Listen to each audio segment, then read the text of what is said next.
Hi folks, August's free marketplace content is in port.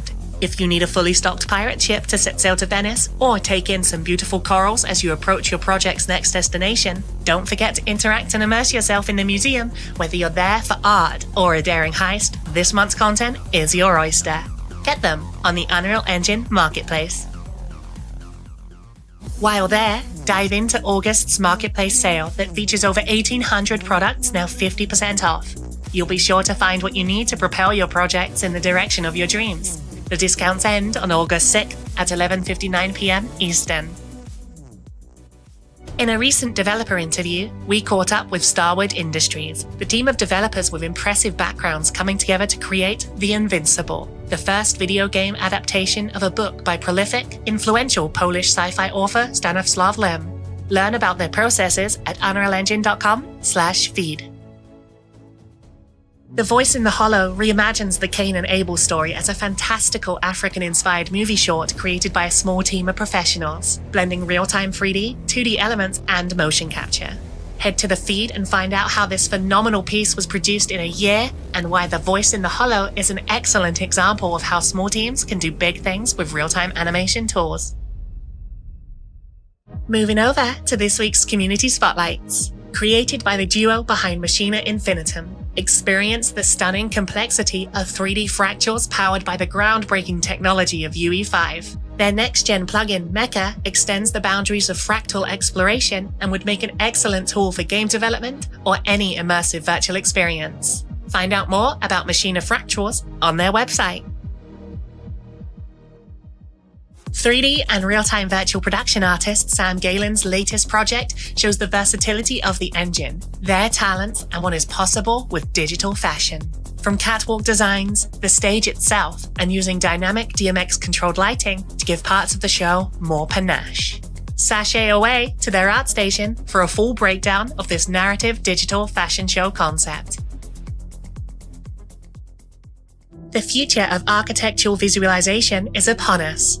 This breathtaking interior apartment demo was created in Unreal Engine 5 by 3D architectural visualization artist Adam Komendi. Witness the power of a fully dynamic lighting system courtesy of Lumen and prepare to be amazed by the level of realism and immersion in this incredibly composed demo. Watch it in full over on the forums. Thanks for watching this week's news and Community Spotlight.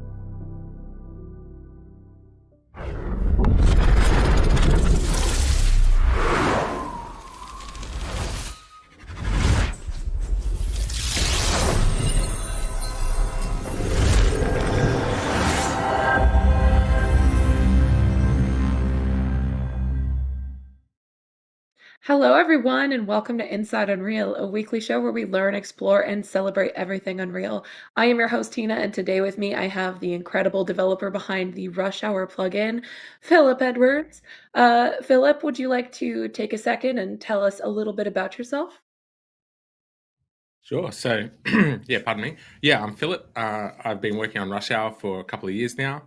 Um, sort of got a bit of an interest in vehicle animation a few years ago and vehicle AI a few years ago. And so, I've been working with Unreal since 2007. Started with the Make Something Unreal contest for Unreal Tournament 3. So, yeah. That's awesome. I actually didn't know that part. That's really cool. That's the starting point there. Yeah. So for everyone here who might be unfamiliar with what Rush Hour is, do you want to describe what exactly it is and what they can look forward to for the rest of today's stream? Sure. So I thought we'd discuss it in a couple of different parts. First up, I'll just describe what Rush Hour is, and then I'll show you how you use it and some of the features of it. And then we'll go into diving into an animation I've made and how to do some of the camera work around that. And then for more the developers in the audience, we might go into a little bit of some of the machine learning and AI decisions I made around it. So I brought a bit of a sizzle reel, if we can switch to that. So Rush Hour is an animation program for Unreal. It's kind of like having an AI stunt driver for your cars. It will just drive standard chaos vehicles. It's It's a spline-based system, so it's quite easy to use, and you can choose what kind of profile you want the AI to drive like. So you can have a racer driver or a frantic driver or a Sunday driver, just to sort of get any different performance you want out of it. And it's quite easy to use. It's a spline-based system, so you can choose actions at waypoints, tell it to slow down and wait at corners and so on. And I've got a couple of community videos in there as well, which is some of the fantastic work. And yeah, because it's a physics system, it can interact with other objects. You can have a couple of cars hit together, or they can interact with other objects in the scene. You just saw a fluid simulation interacting with it there before.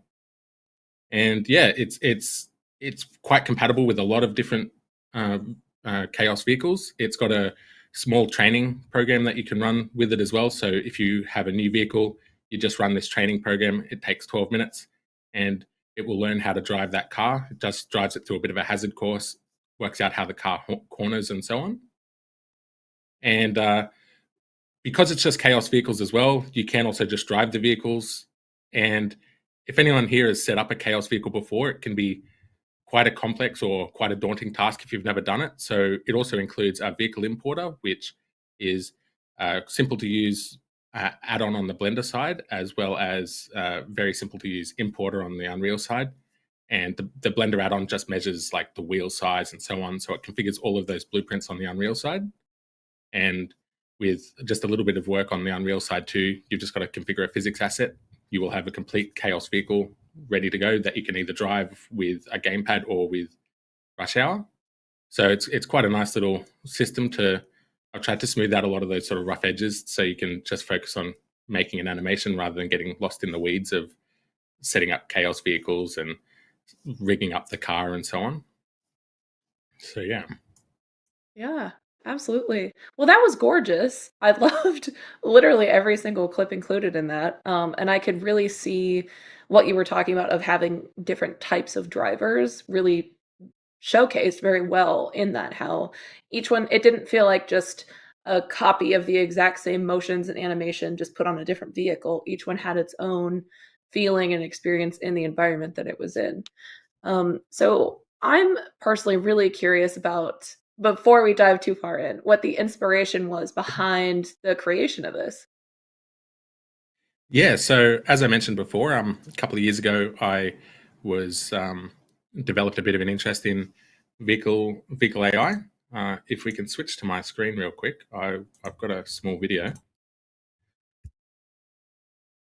So I entered this competition called Formula Pi, and it was, why has it not gone full screen? Sorry. It always does it, and now it doesn't today. Okay. Yeah. So I've got this.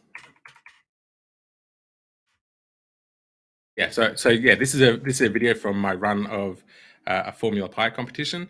So this was remote control cars powered by Raspberry Pi computers, and you just submitted a small Python program every week, and it you had this automatic car running, and I recorded this off one of my runs.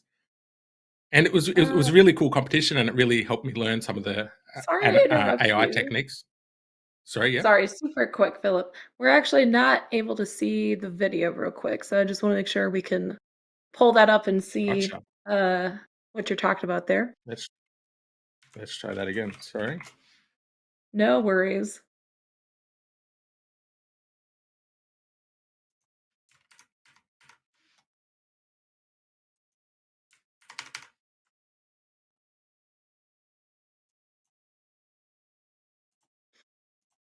Let's see.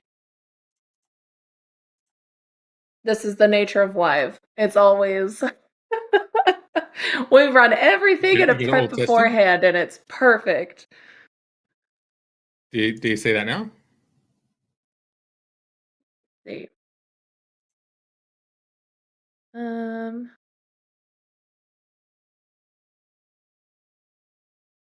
Do, do, do, do. Yes, I Still not think coming through? it is Yeah. working now, I believe. Cool. So I'm not going to touch anything. So, pardon me. So yeah, this is one of the runs from my Formula Pi competition. It was run by a small little engineering house in the UK. It was a really cool competition. And yeah, that's where I learned a lot of the fundamentals and got an interest in vehicle AI. But also a few years ago, I used to work for a studio where we did a lot of automotive work, some car configurators and so on. And we had to animate a couple of vehicles in that. And it was always a bit of a pain to do so. There was always like a lot of back and forth with other programs, or a popular technique was animating with the gamepad. And that always looked like a video game. It wasn't really the quality that we wanted for automotive customers.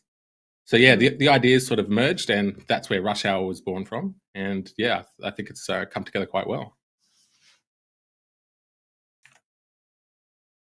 I would definitely say so. It has, I mean, like I said, from what we saw earlier, it's really come together and made some very professional and realistic looking movements there. So Yeah.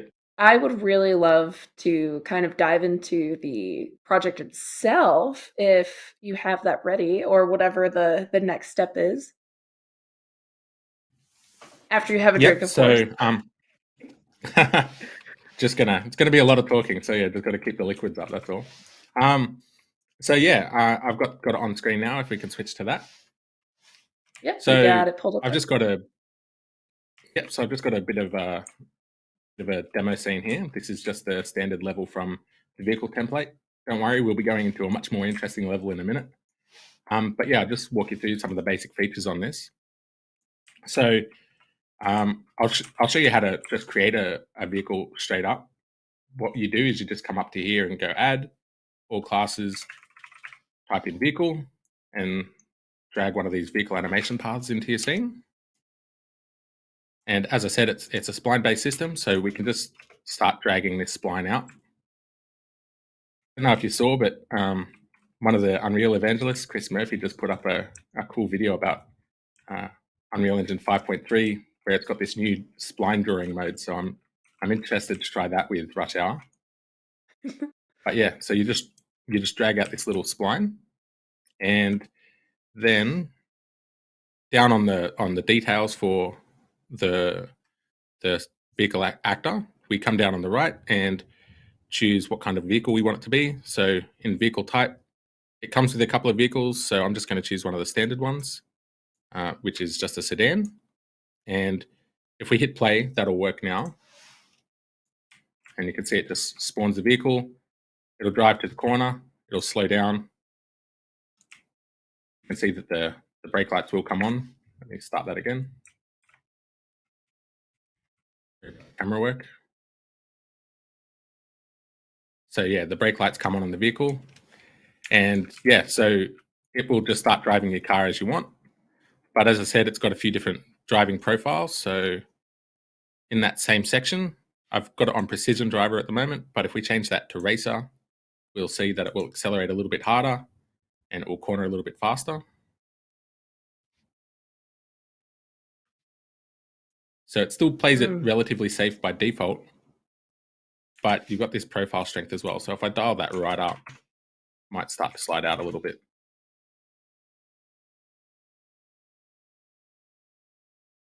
So while it's AI, it tries to do a lot of decisions for you, but I've tried to allow you to have some artistic control over it as well. I didn't want to just make it so it's just uncontrollable sort of thing. I know sure. Animators love to have a lot of control over it all. So yeah. And yeah, we'll try frantic, see what that looks like.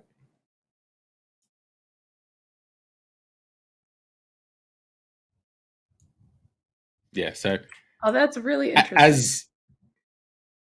So it's quite simple to use in the basics. So but from that you can start doing some really cool stuff. So as I said, it like interacts with the environment, it simulates the vehicle as well. So got this car here. This is just on slowpoke driver, but I've still asked it to get a bit of air there. But it's quite powerful because on each spline point as well, if you select the individual spline point, you can set speeds for it.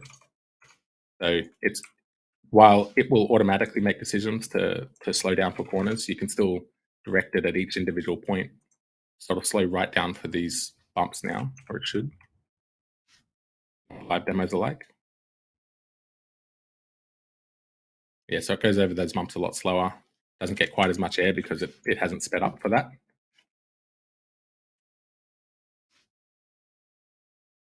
And these two are just going to collide and bump off each other, and the AI will just sort of compensate and get back on track. Very cool.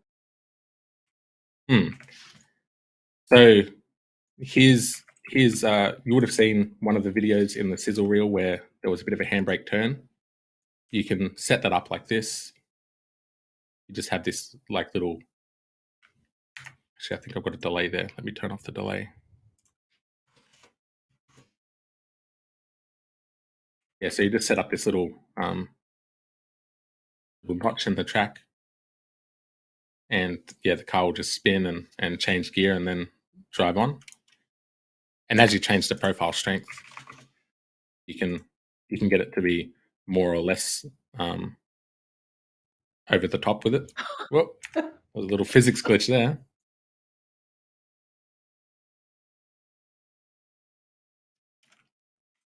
Live demos. But yeah, so by playing with those profile strengths, you can start getting any sort of look you want out of the car as well, which is pretty cool. And over here, I've got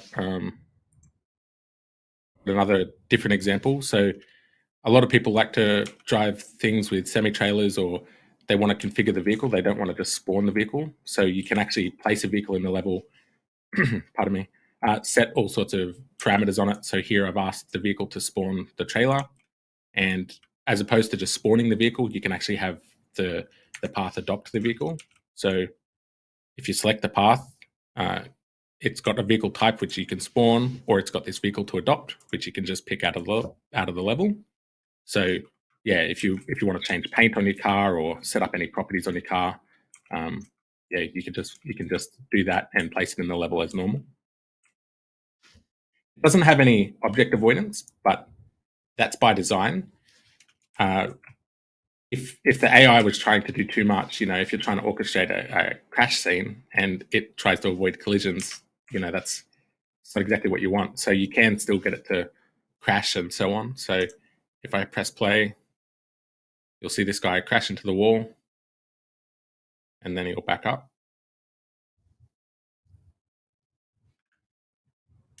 So yeah, just that has just I think that's a stop, wait, go. So on that parameter there, at that waypoint, I've asked it to stop and wait for 2 seconds before it reverses up.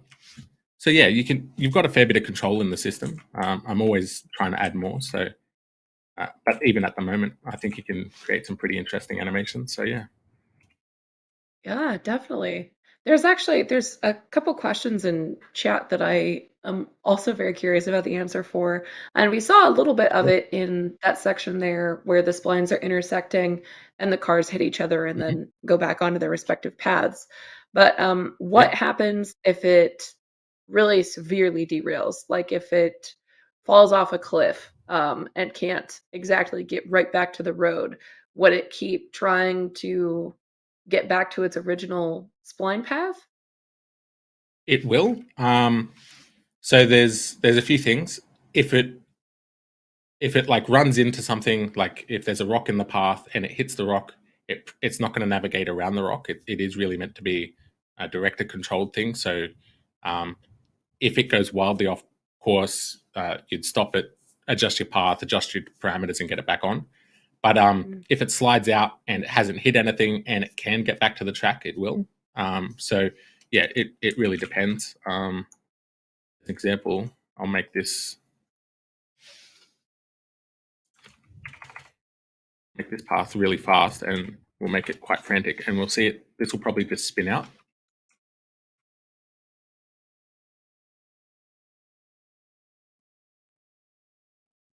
No, it's not going to, of course. Yeah, so it will. It will, but yeah, it's within limits. So yeah, it's not going to automatically reset the car if it's in an impossible situation. It won't navigate around an obstacle. but even if it goes off a cliff, if it can drive up the cliff when it looks at the path, it will. I've got a bit of a debug mode that I can turn on. You can see this is some of the stuff that it's actually sort of reading off the track. So this green point here is its current steering target, and these green points is where it's sampling the speed to be on the road. And so if you watch that, if it were to go off road quite heavily, it's still going to aim for that green point. So even if this car was all the way over here, it'll still try and get back on track. And as it gets to that green point, it'll start moving forward again. So yeah, as if it cuts a corner or whatever, it'll be fine getting back on track. That's awesome.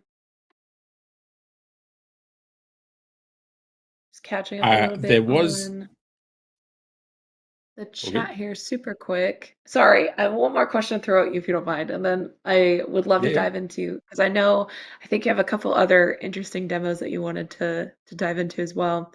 But I'm seeing a question here about sequencer and if they can kind of set the splines up to also work in conjunction with sequencer. Yeah, so that's actually the preferred workflow. So the simulation won't happen during sequencer. You can have the simulation run during sequencer, I should say, but it's not the best workflow. You won't get any scrubbing and whatever. So the preferred workflow for me is that you would run take recorder and record it. Once you would just keep on iterating like you have now until you've got a rough path that you're really happy with how the vehicle looks. And then you'd record it with take recorder, and then you're going to have pixel perfect accuracy. You could start layering on any particles effects. You can scrub the timeline. It will record those brake light parameters for you, so you don't have to keyframe all your brake lights and stuff after the fact either. So yeah, take recorder is the best way to then move into sequencer, because then you don't have to worry about physics variability. This is a fairly repeatable thing, but that depends a lot on chaos and if you have any hitches in your frame rate. So I have been able to get it very repeatable by playing with the async physics in Unreal, but yeah, I don't guarantee that it's perfectly repeatable. So yeah, take recorder is the best way to do that. Awesome. Very cool. All right. Well, thank you for answering those couple questions. I don't want to ooh, is this a pun? I was gonna say I don't want to derail too much. I think it's a pun, but I'm just gonna take it. I'm gonna take it and run. Yeah. Awesome. All right. Well, what's the no other next questions before we... part? We have quite Yeah. a few, but I'm collecting most of them for Q&A at the end. So if anyone else has Sure, makes questions, sense. please make sure to post them in chat there, and we'll grab them for our longer Q&A format at the end here. So I showed before that you can adopt a vehicle on the track and that vehicles can interact with other physics objects. So I've got a bit of a demo here. I'm not going to go too much into the setup of it because it's kind of fiddly. I'll show you the broad strokes of what the setup was, but I'll be doing a more detailed tutorial on this at a later stage. But who here has seen Fast and Furious 5? I'm sure it's most of you. Yeah, we need to know. Well, if you have, I know I'm sure you all remember the safe scene. It's iconic. How could we not? Exactly right. So what I've done here is I've set up a vehicle and I've set up this cube. This cube just has a blueprint on it which will spawn a particle system anytime it collides with something. And then with this physics constraint actor, I've linked both the vehicle and the cube. And this is where it gets a bit fiddly, setting up these linear limits so it sort of reacts nicely. And then I've added a cable rendering component between the two. So let's see what that looks like.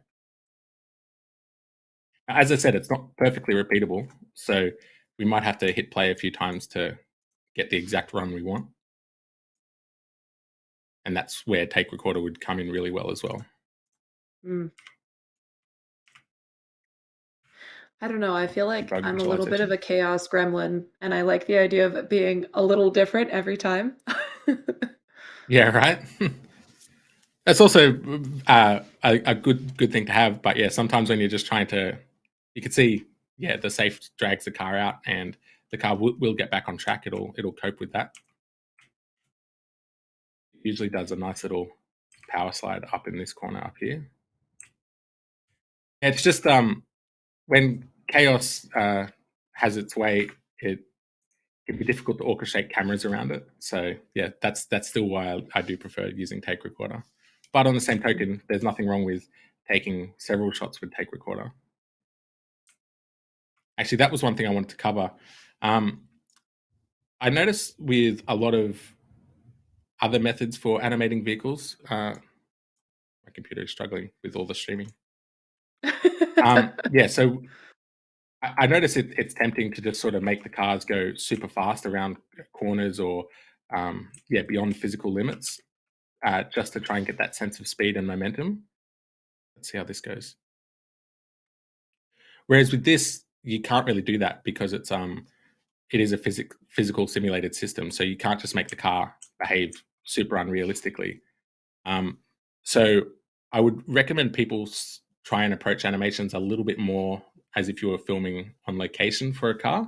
So yeah, if you've ever seen the movie Ronin, it has a really cool chase scene in there, which has some interesting ways of handling their car chase. If you actually watch the car chase in depth, the cars almost come to a standstill at most corners, and they, with some clever editing, cutting to a facial reaction, cutting to a gear stick change, and so on, they can actually compress some of that time and take some of that dead air out of the car chase, or they'll cut between sort of several takes on taking that corner. So I'd recommend with this sort of system using those same sort of approaches, recording it a couple of times, cutting your sequence a few times, and whatever, rather than just sort of as you might in with a different spline based tool, you would you'd just make the car go unrealistically fast around a corner or something. So it's a slightly different approach to the animation style, I'd say. Do I play that again, or should we move on to the next part? I think one more play, just for me. I'm gonna be selfish about it. So yeah, it does behave a little bit differently on every run.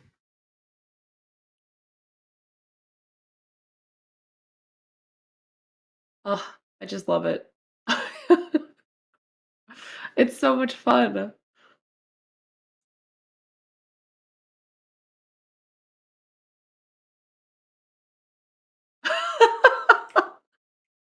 He's Oh, struggling, it's but he's so going. good. He's doing his best. The little car that could. So it's a fun system just to start mucking around with this sort of stuff with, and yeah, you just keep on setting stuff up and just letting it go and see how it goes. And when you find something you like, you record it. Yeah.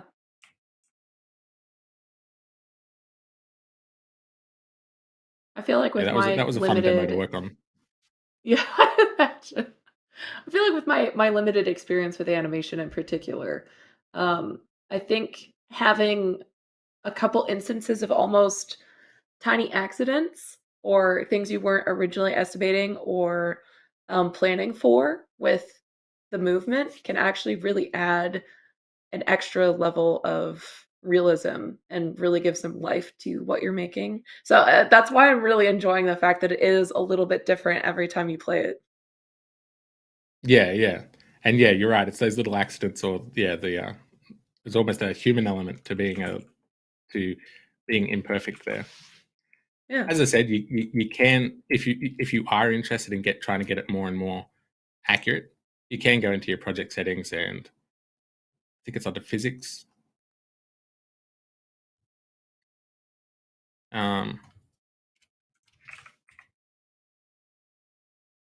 yeah, so it's this tick physics async, and then you can set the step size. So you can muck around with that, and it gets pretty close to a repeatable, but I don't guarantee it. Awesome. So yeah, any questions about that one? Let's see. I'm not seeing any questions about that demo in particular. It's mostly just everybody enjoying it because Mm-hmm. it's a lot of fun. All right, then we might move on to the last map.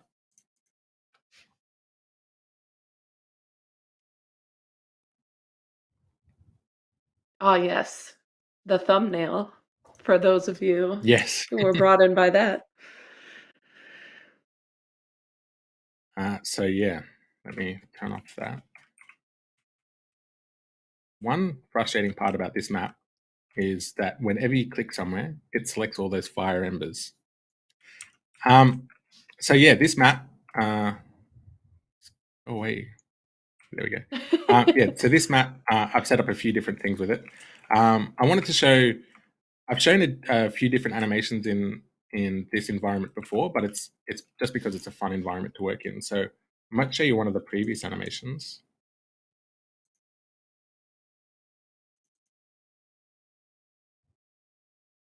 So with this one,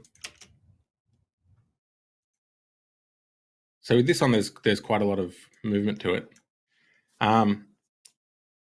There's a few interesting parts about this. First up, I really wanted to get some interesting fire reflections on the car, but as I'm sure a lot of you are aware, Lumen doesn't allow you to reflect particle systems through the Lumen reflections. I could have done it through Path Tracer, but I also didn't want to spend like 3 days rendering this environment. So what I've done with this environment is I actually ended up taking the fire image sequence from the particle system and just putting it on this solid geometry onto an opaque material. And as it turns out, that you can't really see that in the car paint, but you can see the fire just licking off the car. So I just thought that was a cool little trick to get some nice fire reflections in this sort of environment. So I'd encourage you as well to think about how to make your car paints look really, really nice.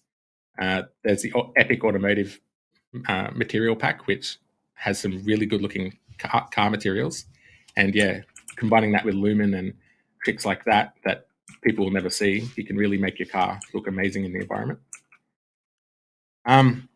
The next part about this animation was there's a couple of camera principles. I'm very much a programmer rather than animator, so I've had to rapidly learn a few animation principles when trying to show off this product. So yeah, some of the ones that I've learned about camera movement are there's probably 4 key tricks to it. So the first one would be keep the camera somewhat low to the ground. I should say that you don't have to follow all of these tricks all at once in every shot, but just selectively apply them for the shots that you want to use. But yeah, a good way to keep the camera feeling fast is have the camera low to the ground and then use a very short lens length or a wide field of view, which will allow you to see a lot of fast stuff moving in the foreground. And then keep a lot of stuff moving in the foreground. And then if you're going to be doing a shot where the car is moving kind of slow or doing something like a power slide, you can do what's called counter movement or counter rotation, where while the car's going left to right on screen, if your camera were to pivot from the right to the left, you can sort of double the speed of the background. As an example of that, like if the car was moving in the direction that it's facing and your camera were to pivot around like that, the background almost doubles in speed. So yeah, trying to use counter movement on your camera path if your vehicle isn't moving particularly fast can make it look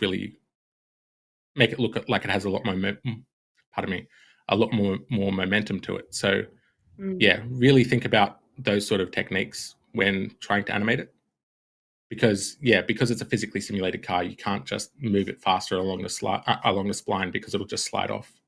So yeah, go back to sort of those more practical car shooting techniques.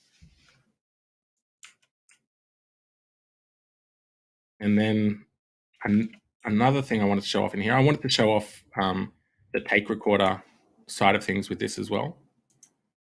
So here I've set up one spline, and then all I've done is I've duplicated that spline and moved it a little bit along the path. So these two cars are going to spawn slightly apart. This is a good way to do a car chase as well. One thing I like to do when I'm setting up a car chase is to come over to the profile strength. And these are going to be identical cars for now.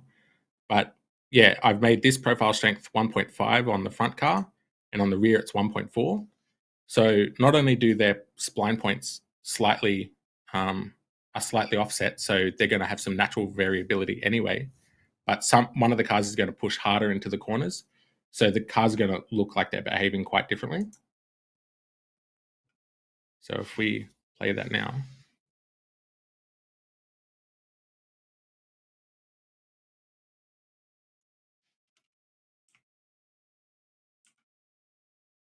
You know what? I'm going to... This comes with a few game modes, including a spectator game mode, which has a bit of a camera rig in there, so we can actually follow the cars a little bit better. Mm. So you can see these two cars will just drive and a little bit differently to each other. So that's one way you can do a car chase. You can really change those driver profile strengths to get a really different drive out of the two cars. I haven't really pushed this too far. Why don't we ramp that up a lot? Let's do it. Let's see what breaks. I put my money on the car closest to the camera. Well, too far. I was wrong. Yeah, so you can push the cars way too far, but if you sort of make the one in the front slower, you can get some interesting techniques as well, where, like, as they say in NASCAR, rubbing's racing. So you can get them to start nudging each other and upsetting each other. These might be... You're thinking about it. Yeah, so they could start interrupting each other a little bit. I'll dial the first one back a little bit more.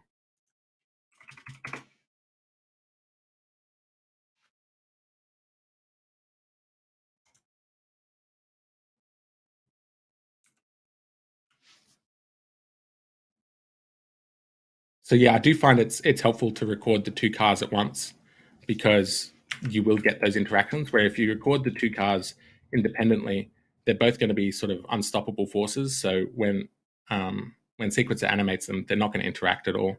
So in this sort of situation, I would recommend recording the two cars together. But also, very cool.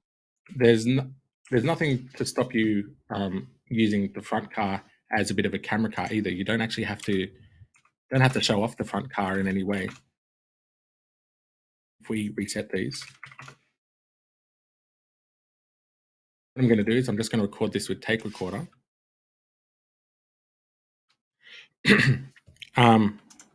One thing I like to do with Take Recorder is you don't really want any hitches when you're recording with Take Recorder.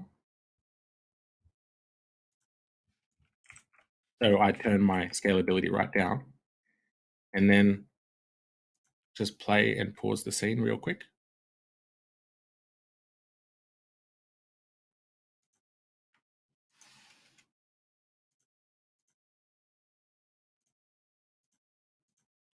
And then you want to turn off remove root animation.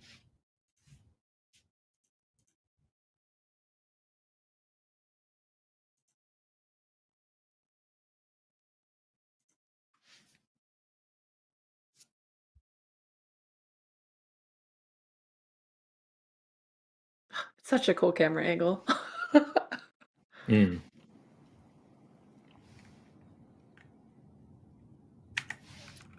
So yeah, that'll be enough. But then what you can do is, with the sequence you've just recorded... I've lost my mouse. Hang on. There we go. Oh no. So that would have recorded here. So what I'll do here is I'll delete the camera cut that was recorded with that. We've got the two cars there now, but if I add a new camera, I'm going to turn the scalability back up so it looks better. So yeah, we've got this new camera now. What we'll do is we'll go a little bit into the sequence and we'll add on the camera, we'll hit plus track and attach it. We just need to make sure that we're going to be recording the lead car. So so the lead car is RH1 in this case. So back on the Cine camera actor, we add a new attach track to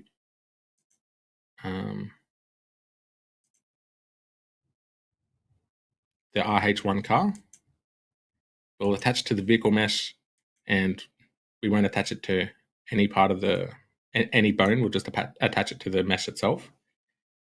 And then make sure that you've got the Cine camera actor selected in the details panel, and we'll reset the rotation and the location on it. And we can now see that we're under the car. So if we pivot that around and move it slightly, we can sort of sit it just on the bumper. If we unattach from that camera, we can actually see where it is. If we attach that right to the bumper and make sure it looks good, and then on the camera as well, we'll change the focal length to be quite short. We'll make it, say, 15. What we'll see is that we can now use the lead car as a bit of a camera rig to go along with it. So yeah, you don't just have to show off the cars. You can actually use that physical animation that you've recorded to then again act like you're recording a physical car shoot and have something in the scene that has the momentum and everything with it as well. So that's a cool technique to utilize in your things as well. Yeah. That is genius. So any questions about that? Yeah, we've got a few that have popped up. Mm-hmm. Going just a tiny bit backwards when you were changing the profile strength as it was going through. There was one question wondering if you can actually change that profile strength. I'm going to stumble over that every time I say it. Per spline, or if it's for the whole path. Yes, it's per spline, but it's not per spline point, at least not yet. I have considered adding it to the action waypoint, so not every waypoint, but perhaps if you come to a stop and change direction, you could have a different profile strength there. It's not there yet, but it's a possibility that I might add it in the future. But that's where as well you could actually do that as a separate spline point, and with a little bit of blueprint, you could actually have the second spline adopt that vehicle once it's finished the first path, or you could just record it as two separate takes and do a cut in sequencer. There's a few ways you could approach that. Actually, there was another cool thing I wanted to show off. You can interact with these paths in blueprints. So I'm going to turn off this front path, and I'm only going to use this rear path. And I'm just going to do it in level blueprint now.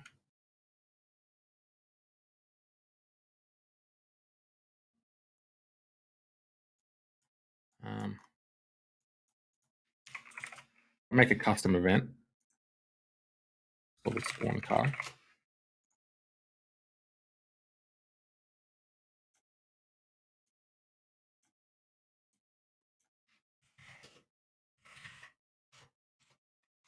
You can set the profile strength in blueprint, and you can also go random float in range.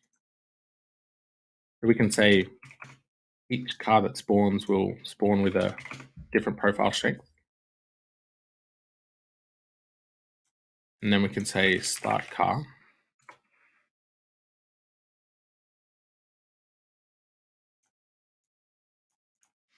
And then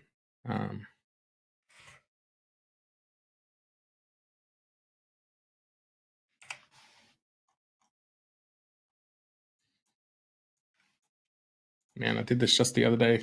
What we want to do Remembering is, nodes off the top of your head it's hard to do sometimes. right, especially on stream, right? So we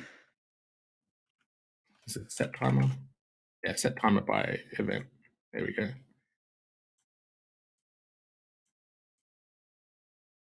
So we'll hook that up, and every say 1.5 seconds, we will spawn another car. And the one thing you want to do is, if you're going to set a small start time there, you just want to select the first spline point and make sure there's no wait time. As soon as the car hits the road, it'll start going. And then, so yeah, on begin play, we're going to start a timer, which every 1.5 seconds will start, and that will spawn a car by setting the profile strength to a random value between 1.3 and 1.5, and then it will start the car. So if we hit play now, I should have done that in simulate.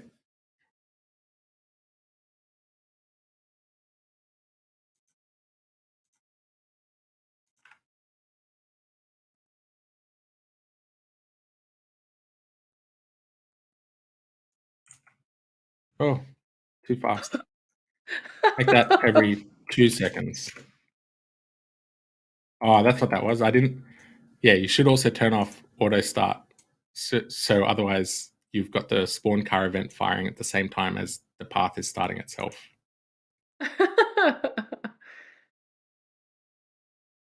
Or, have a mass pile up, your choice.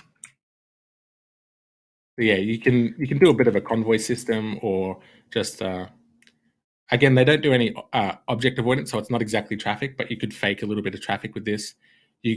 I've only set the profile strength differences between these two cars, or these cars, so they'll all corner a bit differently.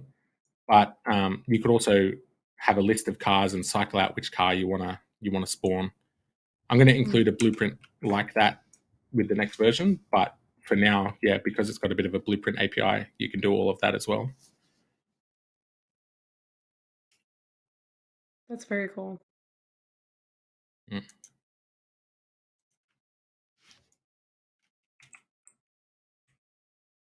I did also Any other dig questions? the pile up. I don't know. It was kind of fun. Yeah. Well, actually, yeah, I on another example map, I'd pushed that value way too short. I think I had 1 second spawn time, and yeah, it was just mayhem down the track, just absolute chaos. Yeah. Oh, I just love it. I can already imagine a couple of different scenarios for how some of these different tools could be utilized. And I'm trying not to just plan out a new race game in my own head right now. But anyway. They're pretty cool tools though. Like as I said, I'm a programmer, not so much an animator, and even I can make pretty cool animations with this. So once it's in the hands of other artists, you saw some of the community stuff in that sizzle reel. They can just do absolutely fantastic stuff. And some of the feedback I've had is that once they get it, because they're not sort of hand animating each part of the spline, they just start playing a little bit more, because they'll just see what the car can do. They'll just try random values, and yeah, it sort of brings out a little bit of that creativity, because it's quite easy and quite quick to just make adjustments and just let it run, see what happens. Yeah. It's very fun. Could definitely simulate a couple of different scenarios, which is maybe not necessarily the original intended purpose, but a fun side effect. Yeah, right. It's been a pretty cool project to sort of see how it evolved. Originally, actually, there was going to be. I was like, oh, I'll make a traffic system, and then I focused just on creating the AI, and then sort of the issues from the configurator days popped back in my head, and I was like, well, why don't I just attack that first, and then I can come off into a traffic system, or this or that. But as it turns out, this just focus part of it has been a fun project in and of itself. So yeah, it's been interesting to just see how the project's evolved and just let it take its own path, which has been pretty cool. Yeah, definitely. I guess kind of in relation to what you were just talking about, and you did kind of touch on it, but can multiple different kinds of vehicles be used on the single spline path? Because obviously we're seeing this one spawn the same car repeatedly, but would it be possible to have different ones spawn one after another? Yeah, absolutely. So on the spline path again, you can say set vehicle type. And if we make an array,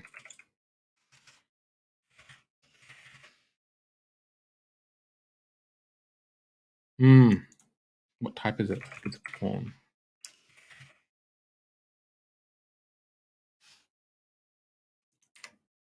What's the best way to tackle that?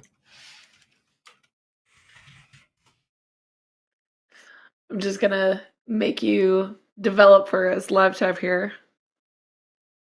Yeah, no dramas. uh, why is that? What am I doing wrong? There we go. Yeah, over there. Okay, so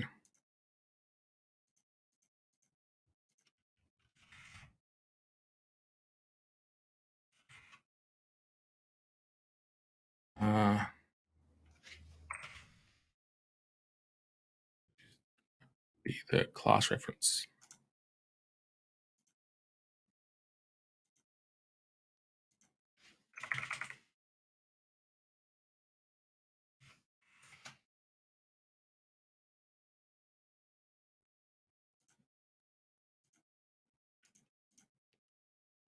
I hope all of these cars will drive. If not, forgive me. That's okay. I just kind of put you on the spot for it.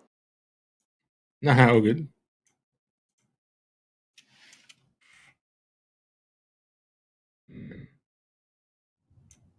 And forgive this absolute spaghetti. Oh, I mean, I don't know. I think we all respect the spaghetti. I can't believe I said that. Respect the spaghetti, you know? It is what it is. I've hooked up to the wrong one. Hang on. My justification is the nodes can look as messy as possible in my projects as long as I put notes. You know, as long as you know what the That's true. general chunk is doing, then it's fine. That's the way to do it. And use something like Blueprint Assist so you can just press F and it just formats for you. It's a lifesaver, Yeah, honestly. yeah. Okay, so now on spawn car, it will set the profile strength. It will choose a random car out of that array, and then it will start the vehicle. So let's see how that goes now.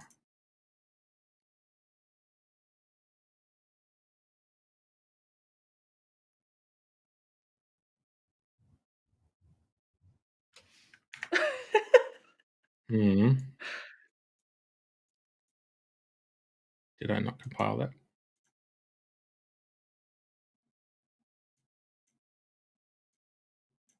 I mean, that could have just been the value it was going with. But what we might do is we might change that to a little bit longer because I think one of these cars is slower. Oh. Yeah, let's try that now.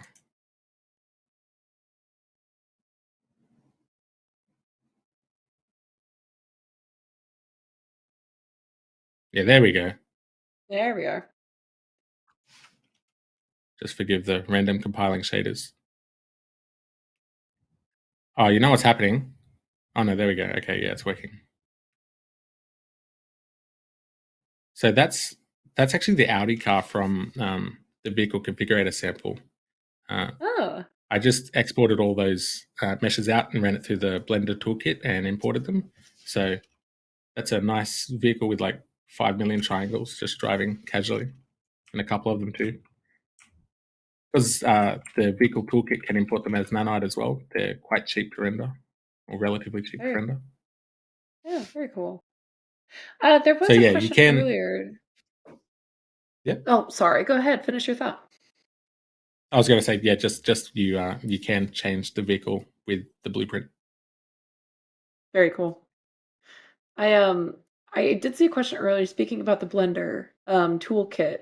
of does it require Blender, and if it could be done through other DCCs, or why you would recommend Blender if Blender is the best option. Yeah, so at the moment, yes, you do require Blender, but also you can use other DCCs. The reason I chose Blender was I don't have the manpower to make one for Max, Maya, C4D, all of them. Everyone can download Blender, so it was the best target for me to hit. If your workflow is Max or Maya, that's fine. You just have to export the meshes after you've prepped them as they are, and just use Blender as an intermediate step. The reason the reason it has to go through Blender is this is that Audi I was just talking about. So what happens is you need to set up your meshes into a couple of different, or split your meshes into a couple of different meshes. I've got a few full tutorial on this, so I'm going to gloss over some of the details on it. But basically, the minimum things you need are a body mesh and the four wheel meshes. There's other things you can do in here. So you can actually have it set up your brake calipers so they don't rotate with your wheel. If you want to use nanite, nanite doesn't support transparent meshes, so you've got to split out your transparent meshes and so on. But yeah, all you need as a basic setup is your body and four wheels, and they just have to be dropped into these collections in the scene outliner here. So if you export those 5 meshes from Max or Maya and drop them into there, and then just press export prepped vehicle, that will work. So yeah, it's quite a quick step through Blender if you're already using something else. But the reason it has to go through Blender for now is that it actually measures the size of those wheels and some of the other properties about the body to then write that to a JSON file, which the vehicle importer reads and configures all those blueprints for you. So yeah, for now, yes, Blender is required, but that shouldn't exclude you if you're using a Max or Maya user. That's awesome. So in theory, you could have really as many different custom cars as you wanted, as long as you put it through the right um, kit setup. Yes, so at the moment, my importer only supports 4 or 5 templates, and they all have just 2 axles. But in future, I want to add things like a semi-trailer and stuff like that. So it does support more axles, but it requires a template for those. So yeah, it will support quite a number of vehicles. I'll just show you the importer real quick.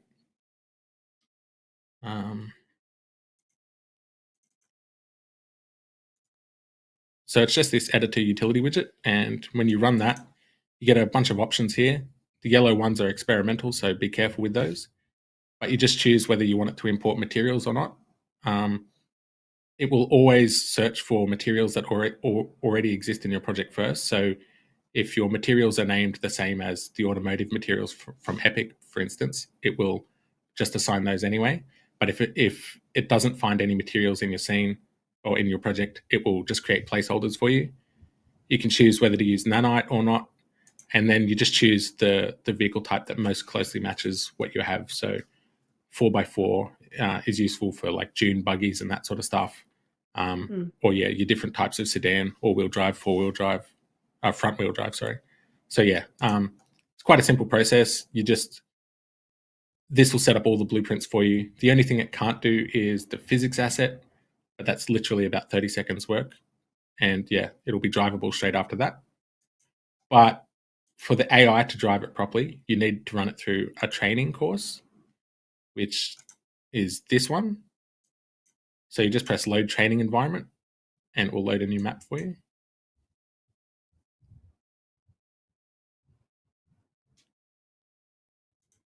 And then you choose whatever car it is. I'll just choose the Audi again and press begin. And it's just gonna, the map is designed to look terrible. It needs to train at 30 FPS. So I've turned off every bit of tech possible to make sure that it gets a steady frame rate. But yeah, it'll just go through this hazard course, test out braking and so on, and the AI will self-tune on your vehicle for you. That takes 12 minutes per car. Wow.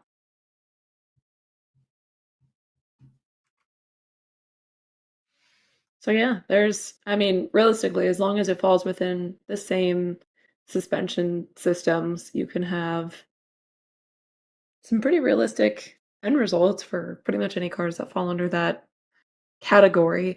My phrasing is probably completely off because I appreciate cars, but I'm definitely not a car buff. So I apologize if I'm No, slaughtering any of the verbiage. no, that's pretty much right though, because yeah, like even if you're, I'm planning on setting up like a supercar one, which I mean, technically a supercar is usually a sedan, right? So it's four wheels, couple of doors. So um, at the moment, yeah, you would import a supercar as a sedan because it's the closest match. Um, your suspension might be a bit different, but yeah, it's you just choose the category of vehicle that's closest to what you're trying to import. So yeah, if you're Mm. importing a moon buggy, for instance, you just choose 4x4. And yeah, over time, I want to expand that with more templates. And I'll also be, once the format stabilizes a bit more, I will be documenting the exchange format. So if you have a bit of a pipeline at your studio, you can write a tool to export the same information from Max or Maya. And also, I'll be showing how to create custom templates as well. So if you already have a base car that you like and you don't want to have to retune your exact suspension or gear ratios or whatever, you can actually turn one of your existing vehicles into a template pretty easily as well. That's awesome. Mm. There is a sort of related question that I've seen pop up a couple times here, which could also maybe fall into the realm of just plans that for the future you might have for the plugin. But Yep. there's a question here about if the system could be used for other types of vehicles as well, like water vehicles, ships, or bikes, to any kind of two-wheeled vehicles, bikes, motorcycles, the like, or even things like planes as well. So flying vehicles like planes, no. Um, in theory, I suppose I could adapt it in future, but at the moment, it's not going to be a priority. Mm. Things like bikes are tricky. I There's a YouTuber. I'm going to slaughter the name. I'm so sorry. Marco, and I'm not going to say the last name. Sorry. Um, uh, he has just done a tutorial on motorbikes with chaos. I do want to explore that and see what happens. But the issue with bikes is typically you've got a balance element there as well. So I don't know how Rush Hour would handle that. So I make no promises there, but I want to explore that a bit more. And things like hover cars and so on. Um, So far, I would say the best way to do that would be set it up like a 4x4 and just hide the wheels. The only problem there is you won't get some of that nice sort of sideways natural drift that you would get with a hover car. Mm. There's no plans for that at the moment because it's quite heavily tied into the chaos wheeled vehicle movement component. So yeah, there's no immediate plans, but it's possible in the future. A lot of the future development will also be, I've got a roadmap out there that you can go and vote on issues with. So that can be sort of guided by the community as I get more feedback on what people are wanting more. Yeah, but at the moment, there's no solid plans for that. There's a fair bit of other stuff that is coming that I want to get in there as well. Like been working on sounds, been working on um, hand, handbrake hints, so you can get power slides. I'm not going to support drifting as such because drifting requires a very particular car setup. And because while I do have some templates with this, I am trying to make this support as many vehicles as possible. Um, so handbrake turns can usually be done in most cars. So there'll be a tap handbrake hint, which will induce some of those power slides and give you a bit more control over it.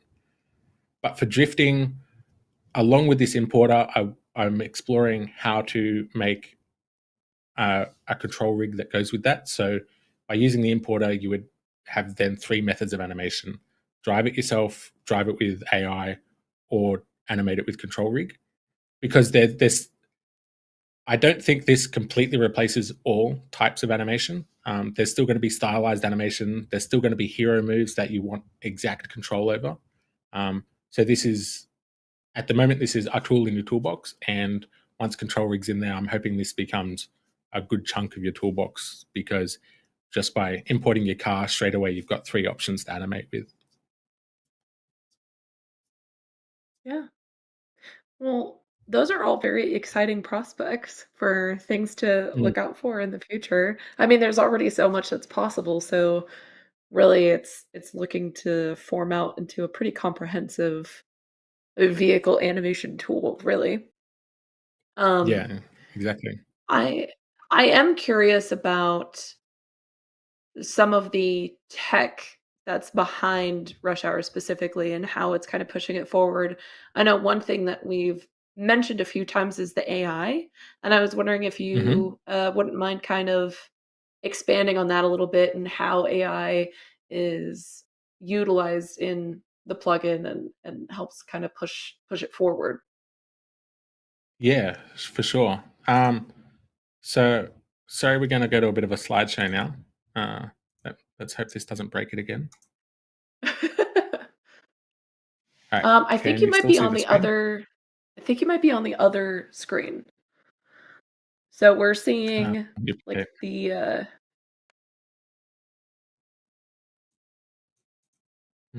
You know what? Yes, okay. This should work. Hang on. Can you see it now? let's see. I might have to kill Not my. yet. You might need What I'm going to to do is click. I'm just going to restream again, because That I works. think I think PowerPoint killed it last time. Yeah. I mean the classic turn it on and off again is pretty consistently the Generally right works. choice. So. Yeah. Okay. So can you see it now? Mm, I think I'm still seeing it from the I'm seeing the slide deck. If you have a full screen, Yeah, then you'll that's see the fine. full Yeah. screen version. Okay. Oh, there Is we it full screen go. now? Okay. You Yeah. got Okay. it. I was just making sure we were back on track before I hit full screen again. Okay. Yeah. Yeah. So yeah, I'm going to talk a little bit about, first of all, what is AI, because there's a lot of different approaches to it and there's a lot of talk about it at the moment. So I'm going to discuss some of the sort of tiers of AI and where Rush Hour fits in that. And then I'll break into a little bit of some of the challenges that I've had to focus on during there, some of the tech choices I've made, and potentially what's in the future for Rush Hour. So AI, when I was first learning game vehicle AI, I referenced a book quite heavily called Game AI Pro, and Kevin Dill wrote the first chapter there, and he found a few interesting definitions. But an interesting one that I found was, we use the term game AI to describe AI which is focused on creating the appearance of intelligence and on creating a particular experience for the viewer, rather than being focused on creating true intelligence as it exists in human beings. So that's a good definition. That's definitely where Rush Hour fits. It sits squarely in the game AI definition. Um, for the core control systems, I use something called a PID controller, which I'll delve into a little bit in a moment, as well as I use a whole bunch of machine learning techniques. There's a lot of stuff that I process on the development side. Anytime I change the driving model or some of the core control schemes, I I've got a training library of like 50 vehicles from the marketplace that I can try all sorts of different vehicles with. And I try and extrapolate out some different parameters, some learning values, and so on by running those through a much more exhaustive training process. And then that informs this much more compressed um, training that you do on your system against a vehicle, and that's how it can learn how to drive a vehicle in 12 minutes. So yeah, some of the AI terms. So AI it's a broad overarching term for many different pieces of tech and approaches. Machine learning is where the computer learns from data or simulations and starts improving its performance. And then you've got deep learning or artificial neural networks or neural networks. And that's an approach or a mechanism or what have you that's inspired by how neurons in the brain work. And it's basically just a series of math operations that happen within it, and all that data flows between these neurons, and then eventually you'll get out what you want at the end.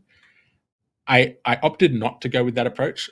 I was very tempted to, but there's quite a number of problems or hills you have to climb to start using something like that. That might be in a next generation system, but I'll go over some of the problems with using that and why I've chosen not to go that route for now. So my core considerations were it needed to be reliable and debuggable. If an artist came to me and goes, hey, I can't get this vehicle working, it's not driving, it's doing whatever, I wanted to be able to say to them, hey, you've got to do this, or you've got to tweak this value. There's some data tables in there that drive some of the core systems that I can point you to and say, you've just got to double this value or halve this value. So I wanted that sort of control over it. I didn't want to have to say, hey, you're going to have to wait for the next model, which could be a month and a half away. If someone's got a director breathing down their neck, I'd really like to be able to say, just change this value. And I wanted wide vehicle support. So as a result, I knew I was going to need some sort of training, and I really wanted to focus on reducing training time. With this sort of system, to the eye, you're not going to be able to tell if one car is driving 1 to 2 seconds slower in a lap time versus a faster car. You would notice that in a racing game, but not so much just to the eye for animation. So I do a lot of approximations on the machine learning side. That's why I do a lot of the pre-processing on the development side, and then ship a much more compressed training with Rush Hour. If you were making a racing game, you would probably have like an overnight training or even a week-long training session for vehicles to train a neural network or what have you. But I wanted to focus on that 12-minute time so people could go grab a coffee and then come back and start animating, rather than saying, oh yeah, you've just got to train your vehicles overnight, which is not a great workflow. So I mentioned before, I use PID controllers as the core control systems. These are simple control loop mechanisms. You can see the equation for it on the right. I'm not going to delve into the full maths behind it. I'm going to talk a little bit about just the key features of it. But yeah, don't worry about the math formula. I've got a link to a good article on that in the next slide. So an example on how to use this though is that you'd pass it two inputs. You'd pass it the current speed of the vehicle and the desired speed of the vehicle. And what you'd get out is the throttle position or the gas pedal, for instance. And these are cool little devices because they're quite simple. They're very, very cheap to calculate, but they can handle systems with lags in their response times. So if the vehicle doesn't immediately respond, like it doesn't, it's got to rev up. It can handle that no problem. And also, by tuning these values, we can actually tune how the system responds. So it can give us good control over things like those driver profiles. So some of the driver profiles accelerate much harder, some accelerate a lot slower. And that's all because of the control PID controllers give you. So the term PID controller comes from the three terms that are within it. It's got a proportional term, an integral term, and a derivative term.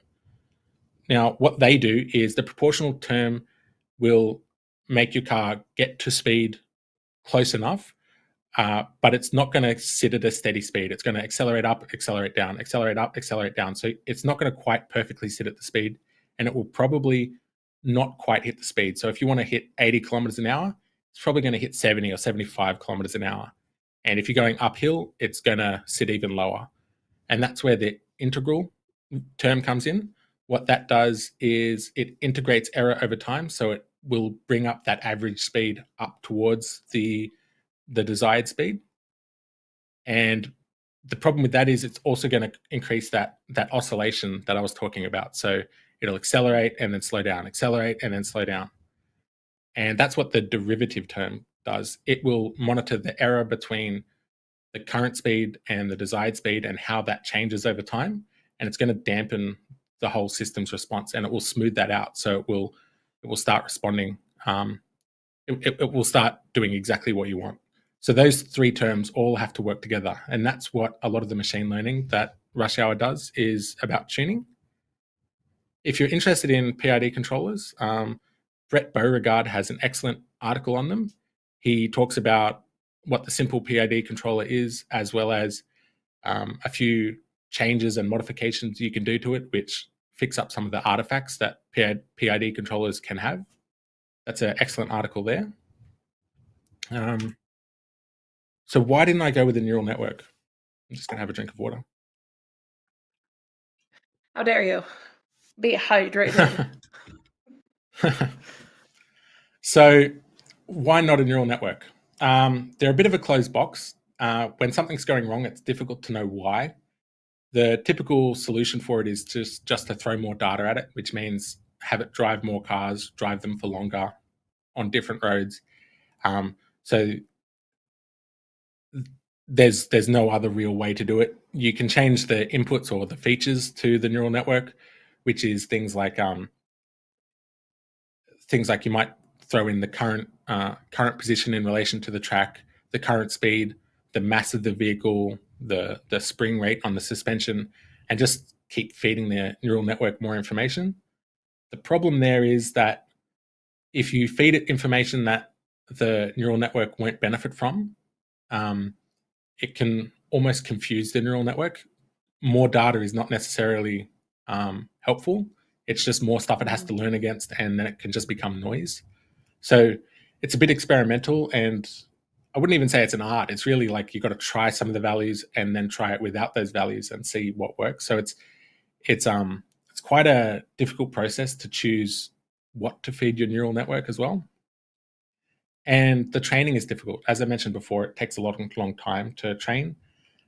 There's a few ways to train it, but the two sort of common ones would be what's called supervised learning, and that's where it needs lots of examples. So you would show it an example of a good drive, and then you would let the neural network also attempt to drive. And whenever the neural network doesn't behave the same as the good drive, you would nudge the neural network to drive a little bit more like the example that it's being shown. And after seeing millions of these examples, the neural network will start to behave in the way you want. The issue there is that I don't have access to a lot of that data. Some of your big racing games do. They record players and their high score replays and whatnot. And as a result, the AI can just watch those replays and learn to drive like the best drivers. That's great if you've got a AAA game. Not so great if you're, starting from scratch. So the next method is called unsupervised learning. And this is where you basically grade the performance with literally a score. You use what's called a fitness function, which takes in all sorts of data about how the vehicle just performed, like maybe the average distance from the target line, the average variance from the speed, other values like that. And then you'll grade its performance. You'll give it a numerical score at the end. You're generally not rewarding good performance. You're punishing bad performance. So a high score from a fitness function, like over 100, is a bad performance, but getting closer to 0 is a good performance. And then you end up with a fitness function which kind of looks like a valley. If you plot the different values you're training and the scores that it gets, I think I've got a photo of this. Yeah, so if you plot along the bottom here, if you plot the value you're trying to tune against its score, you can see that as it gets to the value you want, you've got this sort of shape, valley shape to your fitness function. But the issue there is that these are also quite difficult to write. Something like writing one for grading a good race car driver would be not terribly difficult, because you say minimize your lap time, but don't cut corners, don't hit other players, etc., etc.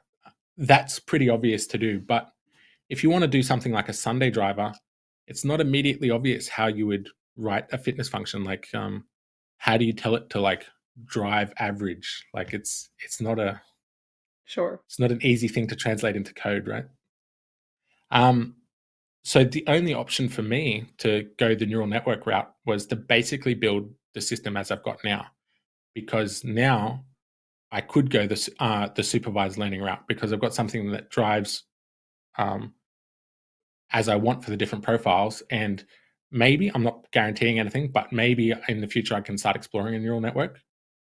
But yeah, by building what I've got now, it turns out that also you end up with a usable system that gives you great results as well. So, and on top of that, I've got the debuggability of a much more simple system. When something goes wrong, I can quickly jump to where it's going wrong.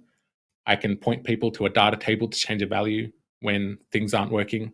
So I've got all these ability to do quick fixes. So by going a simpler route than a neural network, it's I feel that it's a product I've got a lot more sort of trust behind.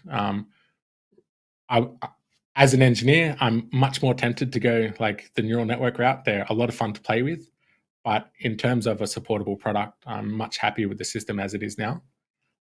So yeah. So the thoughts after actually shipping a product like this is that it's tempting to use the latest and greatest, but simpler is sometimes more reliable. And also, once you've built the simple system, that can inform you and help you build the next gen system anyway. So yeah, sometimes building simpler earlier is the way to go, in my opinion.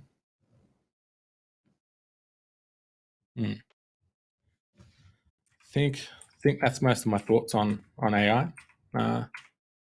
Any questions about that? That's awesome. Um, well, actually, if you're up for it, we have just in general a lot of questions. We could kind of tackle Yeah, them sure. from top to bottom here. But first, Yeah. I mean, thank you so much for not only the demos, but also that in-depth breakdown, because that was very helpful in putting context to how some of the tech behind it actually functions, which I know for me was hmm very helpful and informative. I'm hmm sure it was for everyone else too, but I can at least attest for myself. But let's go all the way back here so I'm not missing any.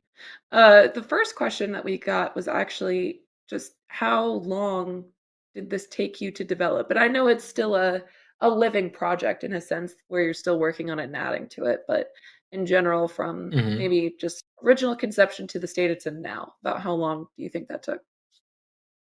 So probably I started seriously in probably May 2021.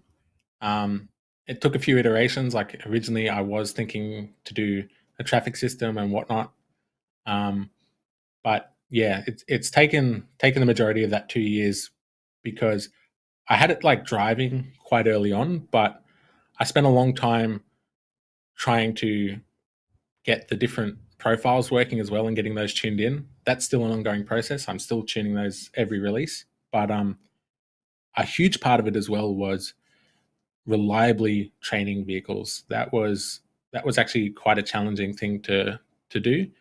It's quite easy to get it to train against a lot of different sedans, but when you throw in like trucks and this and that, it was quite a thing to nail in because I had an exhaustive training process which worked, but that I knew that wasn't going to be acceptable. So I had to spend a long time trying to nail in that training to work in under 12 minutes and reliably work in under 12 minutes. Mm, yeah, I mean that's honestly fair. I mean, one of the follow-up questions kind of in relation to that is what would you say were the main problems that you faced in the development of this? And would you say that was kind of the main key one? Yeah, the training was a huge one. That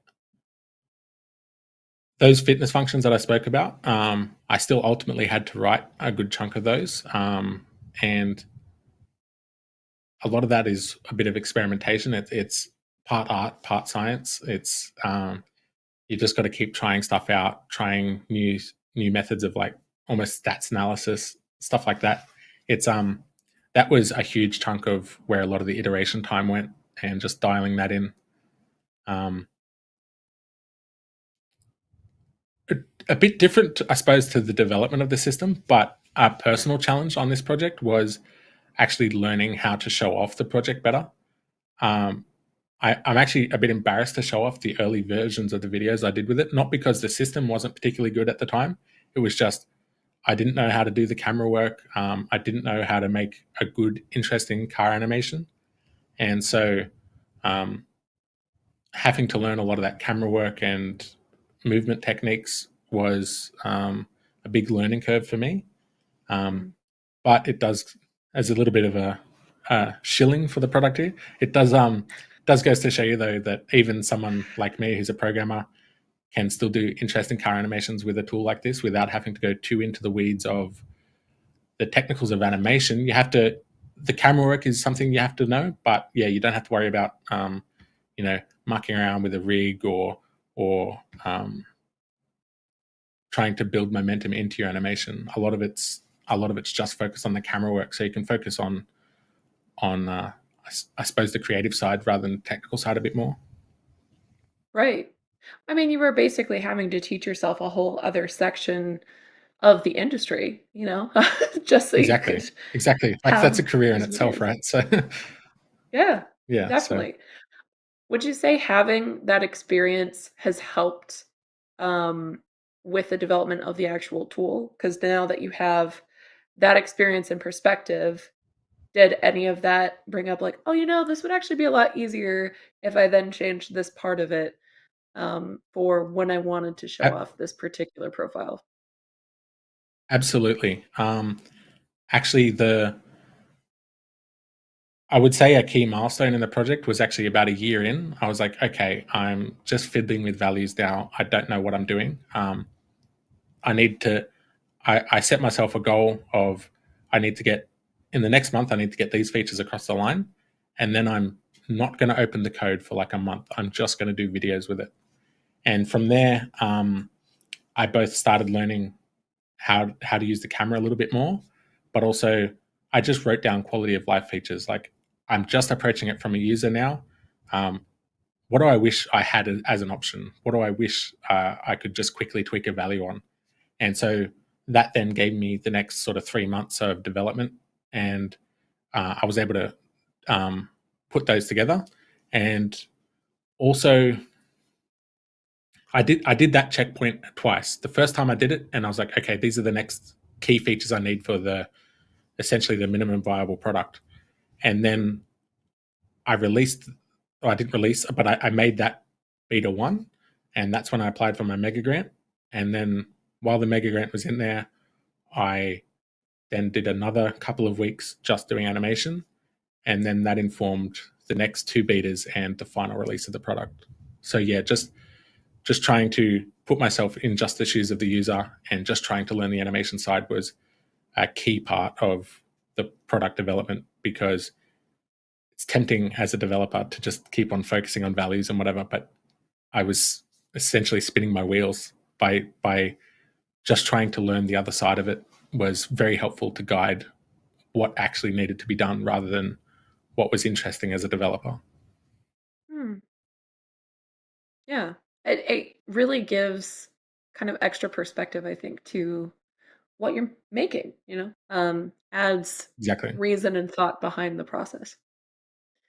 Exactly. Um, there's still plenty of other questions, but I did want to let you know a comment that just came in from Matt Visuals.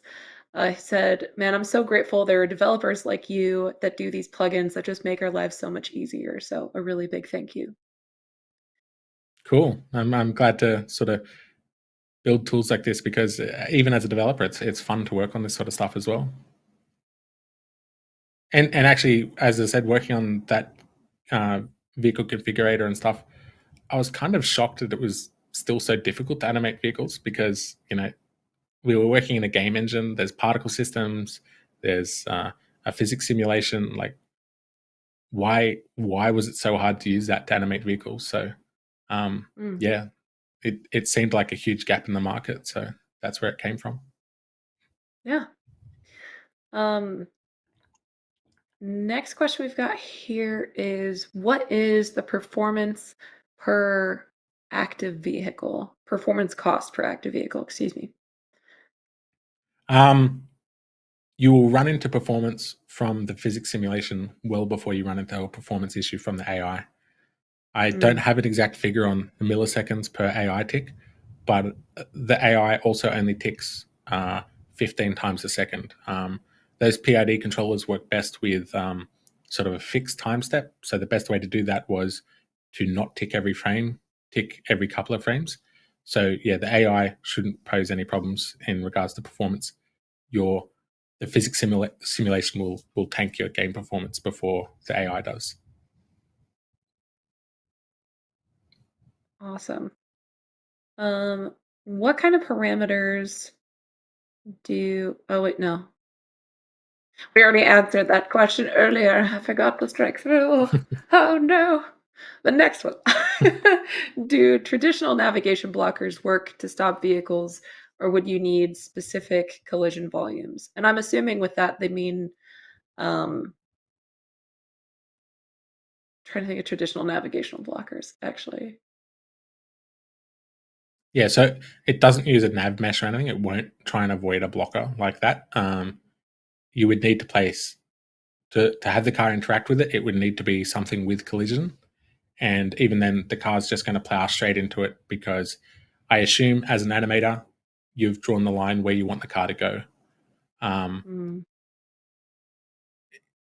Again, I did think about adding some of that collision avoidance, and there's plans. I don't have a time frame, but there's plans for something I'm calling chase linking, which will be you can have two cars sort of be aware of each other and they won't hit, and you can sort of say a little bit like a rubber banding system in a racing game. You can sort of say stay within 1 second of this car, or at this corner overtake, that sort of stuff. And that will have some avoidance, but probably only between the cars, not with the environment. But yeah, because it's meant to be an animation tool and there's meant to be a director or an animator sitting over the scene, it won't avoid nav mesh blockers or anything like that. Mm. What special considerations should users take when working with this plugin? Any problematic areas to keep in mind? Um, let's see. Mm, so the vehicle importer is fairly opinionated. It won't do things like complex suspension. So, like if you have a dune buggy, it's not going to animate your suspension arms and that sort of stuff. So, if you were wanting to do crazy vehicles like that, that's going to require some tech art set up from your side. Um, if you have one that you bought off the marketplace, that should work. In terms of something to be aware of, I suppose keeping in mind what I said before about approaching it much more like filming an on-location car scene. Uh, it's very easy to go, man, these cars look slow when you're working in the editor. But once you add in some good camera work, some good camera shake, and you're not working in just a test level, once you've got like sticks and stuff on the ground that are whizzing past the camera, and even adding music or engine sounds to the scene adds a lot of momentum to it. So don't just go, these vehicles are slow, they're not looking good. I think that's where you see in some car animations where the car's moving unrealistically fast or quartering unrealistically fast. It's probably because there's been a lack of that sort of stuff when the animator's first working on it, and they've tried to get that momentum back by pushing the car too hard. But because this is a physics simulation, that's not even possible. So that's why I want to get car sounds in there as well, to sort of give you that sense of momentum and energy in a scene earlier on. So yeah, do start to approach it a little bit more like a real car scene. Don't worry if the car's looking slow at a corner. Add in some camera cuts, add in some camera shake, and you'll get that sense of speed and momentum back. Awesome. Got another question here because I actually forgot to mention it earlier, but your project is a mega grant recipient. Was rewarded a That's right. grant because it freaking rocks. And Faith Flex here is wondering at which phase of your project did you feel comfortable applying for the mega grant? Yeah, so I knew I was going to apply for a mega grant very early on, but I wanted to get to a point where I could definitely show off that it wasn't just an idea, it was something that was coming. I was building it anyway. Um, and so when I did apply, this is going to sound, I don't know, cocky, but I was quietly confident because I knew Epic had an interest in some of the automotive stuff, and I also knew what I had built worked in the demo that I submitted, and it already had a lot of the potential of like the different um, driver profiles and stuff in there. There was still a lot of work to do on the vehicle tuning and that sort of stuff, or like the automated vehicle tuning. But I waited until I had basically that MVP that I spoke about before. I had already spent a month just focusing on it as a user. Then I fixed up a lot of those pain points, and then I submitted, and then I did another round of just acting as a user, and then I finished up the development.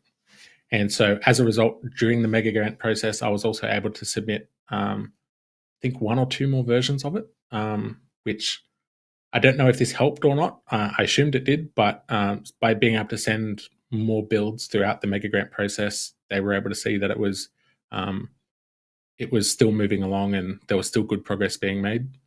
So I definitely felt that was a strong part of the application, and I knew I wanted to be at that point that I could keep showing quick and rapid progress before I applied. Awesome. Thank you. That's very helpful insight, I think, for anyone else who might be interested in potentially applying for the program. So thank you for that insight. No worries. Um, Next question here is, could rush hour be used as a turnkey solution for a traffic system in an open world game? For example, they're thinking of pedestrian avoidance and respecting road signs or traffic lights. And if not, is that something that you'd like to implement in the future roadmap? Pun intended. It was something I was considering, but as it turns out, there's a fair bit of stuff on the roadmap as it is. There's a few other solutions, both on the marketplace and even in like the city sample, that are starting to do some of those traffic systems. So yeah, at this point, it's not a focus. It may become a focus again in the future, but for now, I'm happy approaching vehicle animation and trying to flesh out all the options for that, adding in things like control rig. Got a slide here. Let me see. Can we go to my screen if that's working? I want to add Absolutely. some of this stuff in. Like tire deformation, which is what you get from some of your offline animation tools. This is a distance field approach. I haven't shipped that yet, but I've had that ready to go for a couple of months. I wanted to get the vehicle importer done because the vehicle importer will allow me to automatically configure the material instance for you. But I now want to explore Chaos Flesh. And I want to add in those handbrake hints, and I want to start adding a control rig method as well. So yeah, at this point, I'm focused on fleshing out the animation options rather than trying to do too much. I Mm. do have plans potentially for making a racing game AI, which is still not a traffic system, and that'll add in things like rubber banding, more object avoidance, and that sort of stuff. Because it doesn't do that. A few people have asked if you can use it as a game AI, but it's missing some key features that make a racing AI good. Yes, things like that rubber banding. So they're always around the player, so it always feels like you're in the heat of a chase. So yeah, that's potentially on the roadmap, but not for Rush Hour itself. That would be a separate product, probably. Very cool. Let's... Sorry, trying to find. There were so many, but you actually ended up answering a good portion of them just through your demos naturally. So I'll try to find ones that we haven't already gotten the answers to. Um, I think I have two more. Then I have a fun one from me that it's kind of always ends up being the hardest question, and I don't intend it to be, but we'll end on it. But the first Right. one is a Okay. little funner. Have you seen this utilized for any kind of unconventional or non-expected vehicles yet, or just use cases that were unexpected? Absolutely. There's one that immediately comes to mind. I hope I get the name right. I've never said it out loud. I think his name was Rafael Almeida. He did a really cool installation down in Brazil, I believe, for Jeep, where he made a VR experience on a VR headset where he did all the animation with Rush Hour. But then the people that used the VR experience had to get up onto a moving platform into a real Jeep body. So they were sitting in an actual Jeep with this headset on and going through this jungle trek. And it was an amazing project. I think he has a breakdown of it on his Behance profile, I believe. His name was Rafael Almeida. Look that up. It was a pretty incredible project, and I was blown away when I saw it. I did not expect Rush Hour to be used for that, especially not so soon. That's awesome. What a cool way to see the That project was used. It was unbelievable. I was like, wow, that's so cool. I love seeing what people can kind of just end up almost accidentally collaborating on and end up making some really insane projects. Yeah, exactly. Uh, Last question I'm going to take in from the community here before my curveball one I have for you. Is does the Hmm. steering wheel also get proper animation if it's properly rigged along with the rest of the car? If you have set that up in your control rig or your animation blueprint, it will. The current vehicle toolkit does not, and that is primarily because there's been a focus on trying to keep the vehicle toolkit simple. It is planned. I want to add that in along with some of the other advanced features. Like I want to add in um, automatic generation of radial motion blur meshes, which will mean you get better quality motion blur at real time. You don't just have to increase your temporal samples afterwards. Um, so yeah, that I I got the vehicle toolkit to an early working stage, and now is the time that I'm going to start exploring some of that stuff while trying not to make it too complicated to use. Because the issue with a steering wheel, for instance, is um, if you've got the steering wheel with its correct pivot and everything set up, it will be able to just read the natural rotation. But if you've applied transforms and whatnot, it will be difficult to sort of line up the axis of rotation for the steering wheel for the bone. So it's just been a problem I haven't attacked yet because it could be a potentially messy user experience. So I want to make sure that that is easy to use before I add that in. But it's definitely coming. Very cool. And All if right. you have a vehicle setup that already does it, it'll work. Awesome. Very good to know. Very cool. Last question I have for you is, Mm-hmm. and I don't intend it to be a hard one, but I apologize if it is. Through Now you this make me nervous. whole I know. I'm really building it up and it's gonna be nothing. But through the Mm-hmm. whole development process so far, if you had to pick out just one piece of advice from something that you've learned that you would want other developers to know instead of having to maybe learn it the hard way, what would that advice be? Mm. Mm. As a solo See dev, what I mean? it's yeah. As a solo dev, there's definitely times when you're just like, no one's seeing the value of it. It's not there yet. I'm not happy with the quality. Um, Definitely just keep pushing forward through those moments. It's very easy to sort of lose track of those moments. If you can shake it up, attack your project from a different perspective. Like that's when it was really good to just focus on making a video when I was struggling there. In terms of maybe technical advice, I'm not sure I have any. Um, I think I shared a lot of that through like the AI thing.